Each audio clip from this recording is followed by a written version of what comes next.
obligasi itu apa sih? Surat utang, Pak. Lah ya, oh duitnya aja banyak, ngapain harus ngutang-ngutang? Dibatalin ya, Pak? Hah? Dibatalin. Nggak tahu saya nggak tahu obligasi apa untuk apa, nggak ngerti, saya belum ngerti itu. Tapi kita harus ngerti silpa kita aja 6 triliun. Ya kan, ini nanti bisa kejadian lagi tahun ini 6 sampai 7 lagi. Nah, kenapa harus pakai obligasi ya? Jadi bukan penghematan ya, Pak, tapi tidak terserap ya, Pak, anggaran. Ya tidak terserap, itu masih pakai obligasi. Obligasi saya tanya, obligasi itu apa? Kan utang, ya kan? Ya, Pak. Kok seneng utang duit kita? Soal banjir, Pak. Soal banjir, Pak. Tapi nanti kita lihat.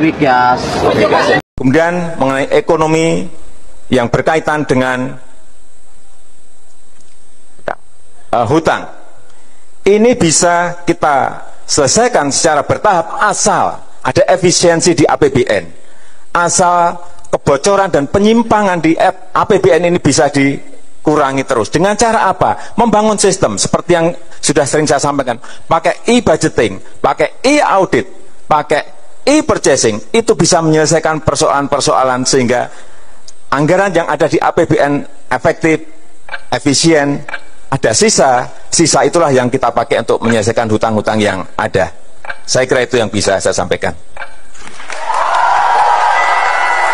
Kita semuanya tahu bahwa negara kita ini duitnya banyak. Ada yang disembunyikan di bawah bantal, ada yang di bawah kasur, ada yang disimpan di luar. Yang kedua, saya ingin mengingatkan, uang tadi kan banyak sekali di luar. Ada sudah data di kantongan saya, data di Kementerian Keuangan ada. Di situ dihitung ada 11.000 triliun yang disimpan di luar. Di kantong saya beda lagi. Horas. Balik akademi dari tepian Danau Toba yang indah sekali. Oke pemirsa, kita bahas dulu ya gunung utang yang diwariskan oleh Presiden Joko Widodo kepada pemerintahan Prabowo Subianto ya. Sebenarnya kalau menurut saya ya, sebenarnya sudah layak ini orang dipidanakan ya. Kok bisa uang utang sebanyak itu? Untuk apa? Tetapi rakyat tetap miskin, ya. Yang ratusan juta, 100 juta lebih orang miskin ditanggung BPJS. Berarti kan yang miskin ini sudah 100 juta lebih kalau pakai parameter UN atau PBB yang mungkin $2 sekian atau 35.000 lah ya sekitar per hari, per kepala atau per kapita. Itu katanya 50% orang Indonesia miskin. Kalau kita 283 juta penduduk Indonesia sekarang, maka ada 150 juta orang miskin. Bayangkan kalau cuma $2. Ya. Kalau kita naikkan lagi $3 per hari per kepala, ya $3 anggap saja 50.000 per hari per kepala, ya atau 1,5 juta per kepala per bulan, ya.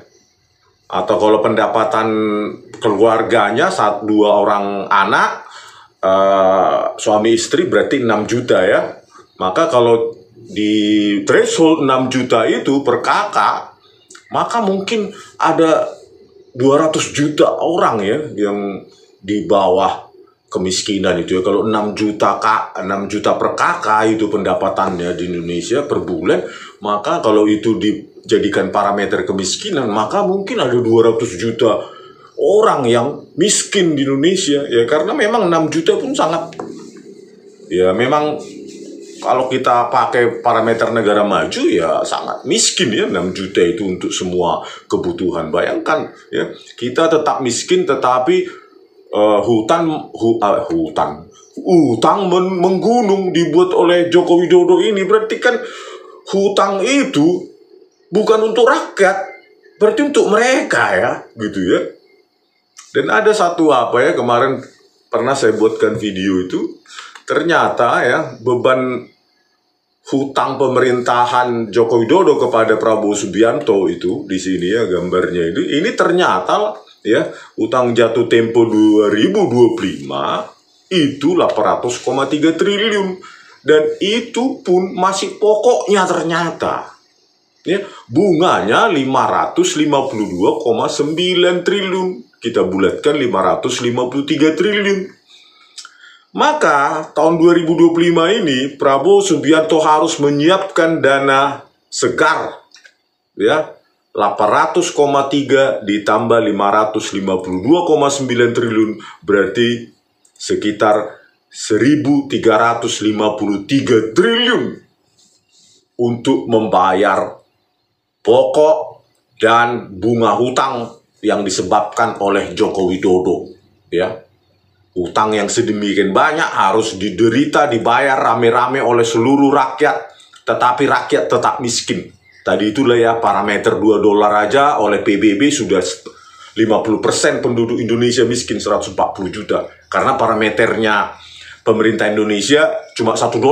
Ketika dinaikkan ke $2 langsung 50% miskin. Naikkan $3 lagi mungkin sudah 70% miskin. Kemanakah hutang itu? Ya, hutang yang dibuat oleh Joko Widodo tidak mensejahterakan rakyat, malah menderitakan rakyat. Ya, bayangkan ya Prabowo Subianto, ya siapapun presiden setelah Joko Widodo saya kira stres ya. Karena APBN yang diproyeksikan tahun 2025 itu cuma 3.000 triliun. Ya, memang belanjanya 3.600, tetapi 600-nya itu pun defisit, artinya hutang. Ya.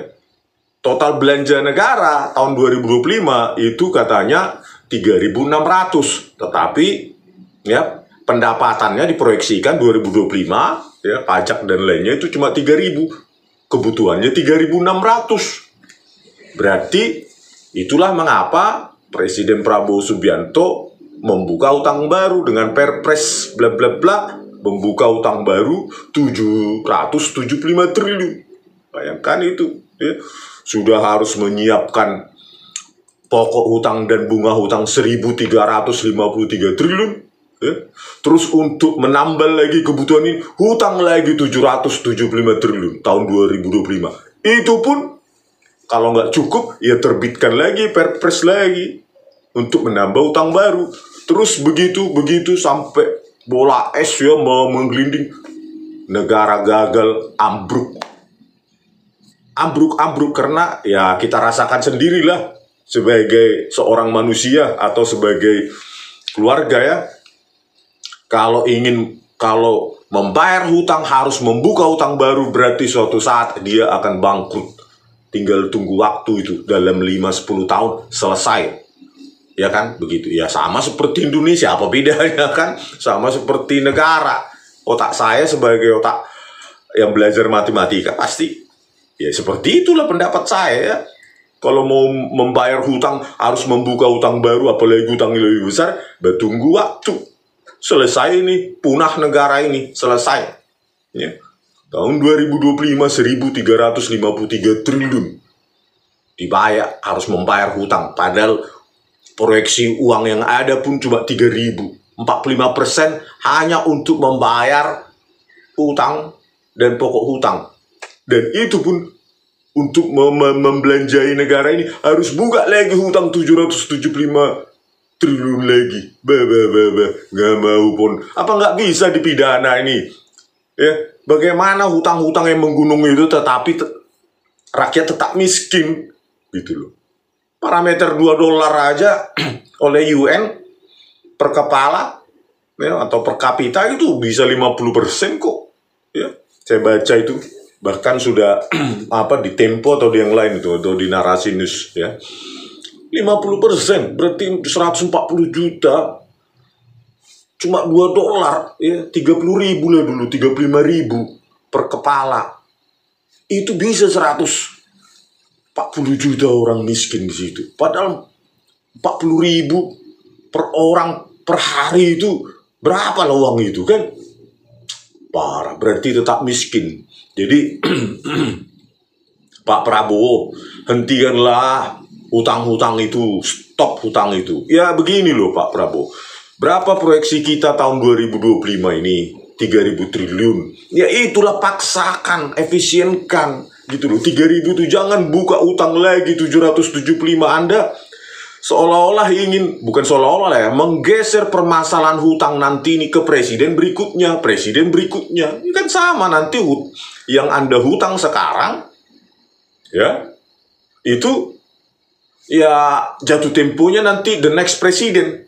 Makin menggulung itu hutang itu ya. Hentikanlah itu, 3.000 triliun cukupkan. Ya kan, jangan menghutang lagi. Ya, 3.000 triliun, bayar hutang 1.353 triliun. Ya, logika saya bukan ekonom. Logika matematika aja lah kita pakai. Logika kebutuhan kita, hidup kita. Ya, 3.000 triliun, bayar hutang pokok dan bunga 1.353. Berarti sisa berapa? 1.600-an triliun. Itulah cukupkan gitu loh. Biar selesai hutang ini dalam 5-10 tahun peninggalan Joko Widodo ini gitu loh. Yang 1.600 triliun ini, itulah. Jangan buat kabinet gemuk kayak apa ya, sampai ratusan itu kalau rapat, entah untuk apapun itu prestasinya ya. Hemat. Dan begitu juga dengan tunjangan-tunjangan para pejabat. Saya baca DPR itu ratusan juta per bulan. Mahkamah Agung, Ketua Mahkamah Agung 121 juta per bulan. Pejabat lain, kementerian segala macam ratusan juta per bulan. Terus rakyat cuma dapat sama-sama apa ya? Pejabat ini tunjangannya ratusan juta, 50 juta per bulan ya. Minimum itu 35, 50, 100. Bahkan yang gubernur BI segala macam itu berapa juta itu? Mungkin 1 miliar per bulan. Ya.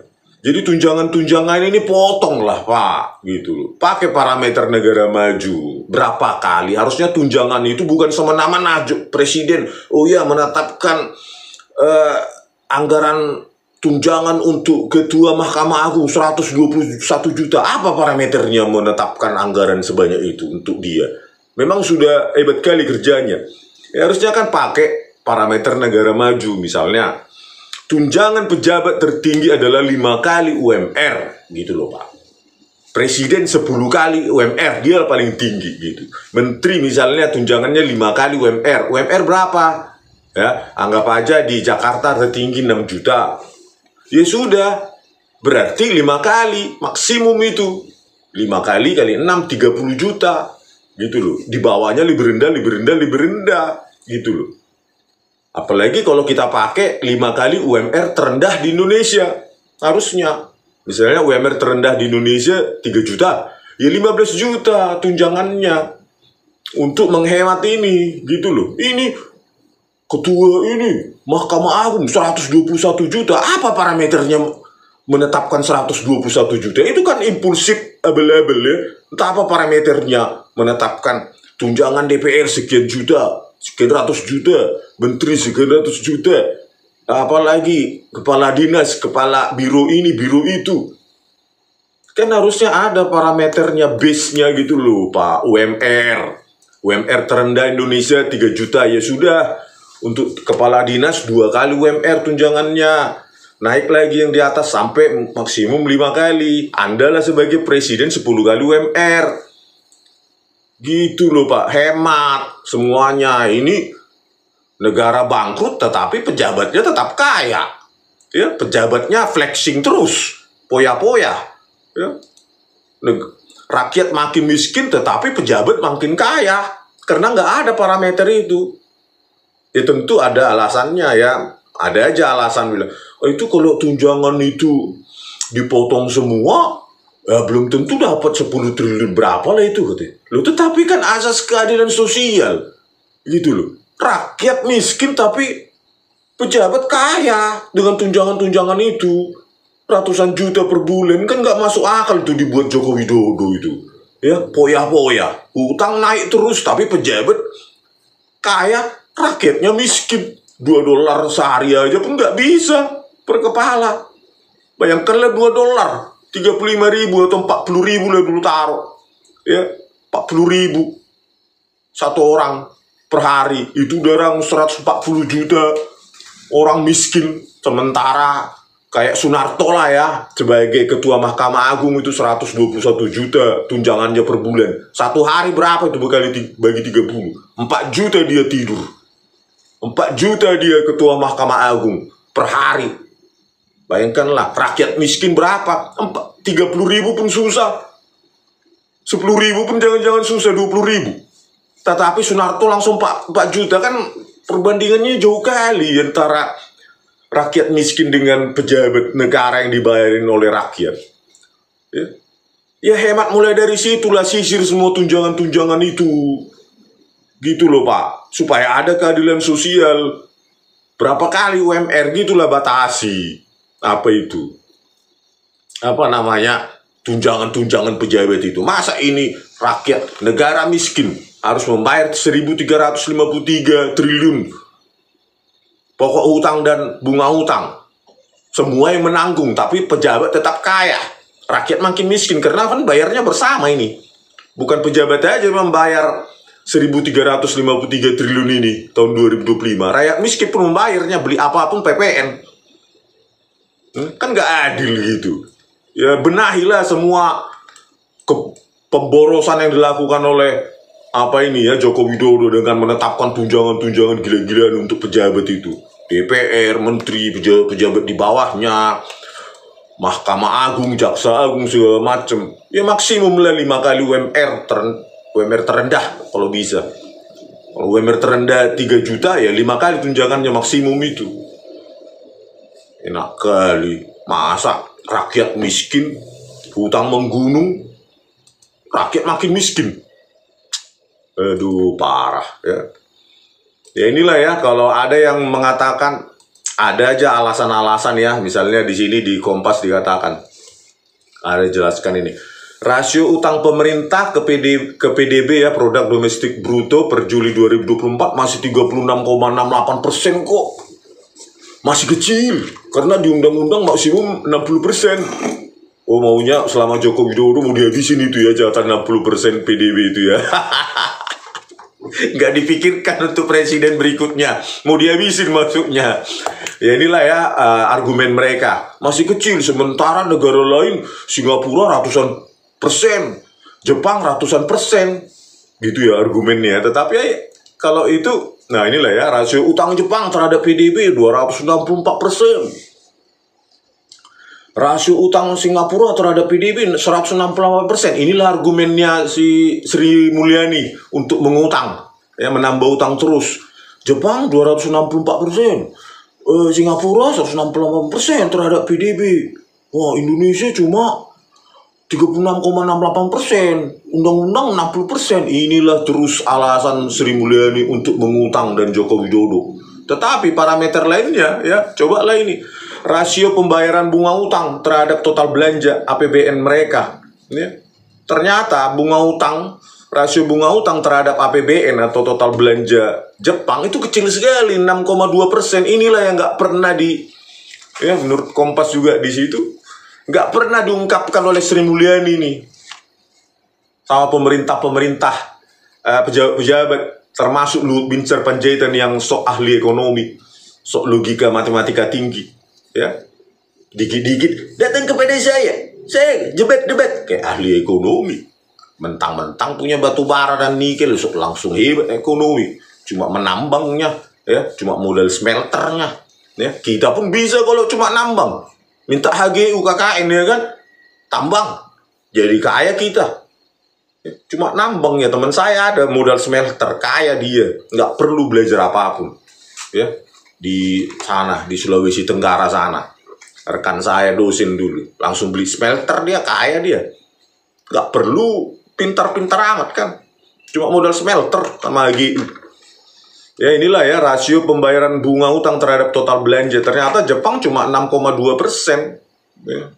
Bunga utang misalnya 6 triliun, misalnya ya 6 triliun, tapi APBN-nya atau total belanjanya 100 triliun gitu loh. Kan kecil. Singapura malah lebih kecil ya, 0,4%. Ya, 0,4%. Berarti Kalau utangnya 4 triliun, bunga utangnya 4 triliun, maka total belanja dia 1000 triliun. Kan kecil sekali ya, keharusan membayar bunga utang itu kecil. Makanya sepele mereka, walaupun total utangnya banyak terhadap PDB, tetapi terhadap total belanjanya kecil sekali bunga utang mereka. Nah, Indonesia 20,5%. Ya, karena dia harus bayar bunga utang tadi itu 550 sekian triliun. Bunga utangnya, padahal APBN-nya cuma 2000 sekian, ya. Ya itulah hasilnya 20,5%. Bayangkan kalau kita punya gaji 1 juta, ya, punya gaji 1 juta 1 bulan, maka 205.000 itu baru membayar bunga utang. Bayangkanlah, apa nggak cekik gitu? Ya, cekik. Pokoknya berapa lagi? Pokoknya jangan-jangan 700.000. Nggak makan. Itu loh, bunga utangnya aja 20,5% dari pendapatannya, total belanjanya. Inilah yang nggak pernah diterangkan oleh Sri Mulyani, Luhut Binsar Panjaitan. Bayangkanlah, 553 triliun bunga utang. Pokok utangnya 800,3 triliun, total 1.353 triliun. Pendapatannya diproyeksikan cuma 3.000. Total belanja katanya 2025 3.600. 600 triliunnya defisit alias nggak ada uangnya. Akhirnya dibuka lah utang baru 775 triliun. Bangkrutlah negara ini. Ya, saya bingung kenapa dengan kebangkrutan negara ini Joko Widodo nggak bisa dipidanakan ya. Harusnya bisa ya, supaya memberikan pelajaran kepada presiden berikutnya. Hati-hati mengutang. Harusnya ketika Anda mengutang, ya, maka harus diproyeksikan APBN naik enggak, proyeksi APBN naik enggak, gitu loh. Rakyat miskin makin kurang enggak. Tetapi jangan rakyat miskin makin kurang karena parameternya tetap $1 terus. Inflasi terus berjalan tapi $1 terus parameter kemiskinan. Ya kurang lah.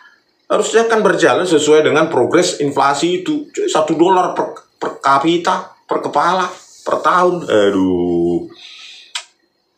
Harusnya sudah perlu dikoreksi itu ya, parameter kemiskinan ya sesuai dengan UN lah, $2 sekian. Ya, biar kita tahu orang miskin Indonesia realnya berapa. Karena yang ditanggung BPJS 100 jutaan lebih. Ya. Terus kalau ditaruh lagi $2 per kapita itu berapa? 140 juta, biar belajar untuk menerima fakta itu gitu loh. Jangan dipermainkan parameter itu supaya hasilnya kecil, mengkontrol parameter. Bukan membuat orang miskin sejahtera, bukan, supaya beautify ya, mempercantik statistika, parameternya yang dikontrol, bukan faktualnya di lapangan. Itulah kerjaan pemerintah kita. Gitu. Tetapkan aja Pak Prabowo, realistis aja kita, ya, supaya mendapatkan gambaran aktual. Tetapkan aja, nggak usah pakai terminologi miskin ekstrim, miskin sekali, agak miskin. Jangan gitulah parameternya, miskin gitu loh. Kan kalau Joko Widodo ada itu Pak, miskin ekstrim. Jangan ada juga miskin ekstrim sekali gitu ya. Terus agak miskin, setengah miskin, miskin agak lain. Ya sudah miskin, sudah berapa? $2 per kapita, $2 per orang per hari gitu loh. Bukan per tahun ya, $2 per orang per hari gitu. Itu baru dapatlah statistikanya yang aktual. Oh, ternyata 200 juta orang Indonesia miskin. Hanya parameter UN $2 gitu loh. $2 per kepala per hari. Padahal hutang menggunung, hutang menaik, tapi rakyat Indonesia $2 aja pun per orang per hari 30.000, 35.000. Susah. Bayangkan per orang per hari. Berarti kan gagal gitu loh. Joko Widodo ini gagal gitu ya, menyejahterakan rakyat. Ya karena memang banyak statistik itu jelas kan, miskin gitu ya. Utang makin naik, rakyat tetap miskin. Berarti utang itu kemananya itu ya? Malah menciptakan kemiskinan baru. Karena apa? Harus bayar utang terus sampai berapa tahun setelah Joko Widodo ini, setelah selesai mengapa ya. Makanya Pak Prabowo efisiensikanlah ya tadi itu tunjangan-tunjangan pejabat itu ya, untuk keadilan sosial ya. Janganlah 100 juta tunjangan pejabat sementara rakyat cuma 1 juta aja susah ya. 100 kali tunjangannya dari rakyat miskin, kan itu apa? Itu pengkhianatan terhadap negara. Yang kedua, jangan utang lagi, cukupkan yang ada, jangan buka utang baru, karena itu Anda hanya menggeser masalah ke presiden berikutnya ya. Yang ketiga Pak, ya tetapkanlah parameter kemiskinan yang apa, yang ketat gitu. Maksudnya jangan buat terminologi agak miskin ekstrim, miskin ini gitu loh. Tetapkan aja sesuai UN. Oh, $3 misalnya, $2 sehari. Berapa gambaran rakyat kita miskin? Supaya statistik itu yang benar itu nanti bisa dipakai untuk mencari solusi, bukan mengontrol parameter supaya mempercantik statistika. Oh, Indonesia miskin cuma 10 juta kok, 20 juta kok, karena parameternya $1. Kan diketawain negara G20 itu. Jujurlah kepada statistik, jujur gitu ya. Penghematan, terus apa itu tunjangan rakyat, apa itu pejabat itu yang sampai 121 juta itu, Sunarto itu apa enggak menyakiti hati rakyat itu, DPR dan lainnya ya. Di sini kan ada beritanya juga di sini ya, nih dari bisnis.com ya, ekonomibisnis.com. Pemerintah Prabowo bakal bayar bunga 552,9 triliun pada 2025. Nah, tadi pokok utangnya 800,3, jadi 1.353 triliun total untuk 2025. Apa nggak pusing tuh Pak Prabowo itu? Nah ini, ahli sentil gunung utang Jokowi 2025, Prabowo harus bayar 1.353 triliun. Apa nggak pusing ya kan? Tetapi dipuji-puji terus. 1.353 utangmu, nah, pokok dan bunga, uangmu pun cuma 3.000 ya. Defisit 600, makanya buka utang lagi 775. Negara apa sih ini? Ya. Inilah ya, APBN tahun pertama Prabowo 3.600 triliun, 1.350 ya dibulatkan 353. Nah, buat bayar utang ya. 600 ini benarnya defisit. Makanya dibuka utang baru. Terus apa ini? Komentar Luhut. Luhut klaim defisit APBN 600 triliun ke Prabowo bisa untuk makan gizi. Sama dia do Bayon. Ya 600T kan artinya defisit utang. 775 triliun mau dipakai untuk makan bergizi. Nengah do Bayon memang. Gak mau po. Ya. Oke lah pemirsa ya, semoga ya rakyat Indonesia dengan naiknya utang ini segala macam ya, pasti defisit itu menciptakan inflasi dan pejabat tetap enak-enakan ya dengan ratusan juta uang rakyat tiap bulan, belum lagi apa memperdagangkan kekuasaannya untuk rupiah ya, banyak sekali memperdagangkan izin-izin, memperdagangkan produk-produk hukum, dapat lagi dia duit segala macam ya, rakyat yang tetap miskin. Ya memang kita lihat ya keseharian kita. Saya aja di kampung-kampung, saya sering di kampung-kampung Bali sekitar itu masuk ke dalam. Aduh, rakyat memang jagal setahun kecuali pesta. 5 artinya apa untuk orang yang luar Batak ya, jarang makan daging kecuali di pesta adat orang lain. Gulamo terus setiap hari, bahkan garam. Gulamo itu ikan asin terus setiap hari, bahkan garam sama bawang. Itulah Luhut di daerah tempat kau berasal, di apa itu, Silain, kecamatan Silain, desa Simargala. Saya lihat juga di sana itu banyak miskin. Ya, oke pemirsa, sampai jumpa di video kami selanjutnya. Horas.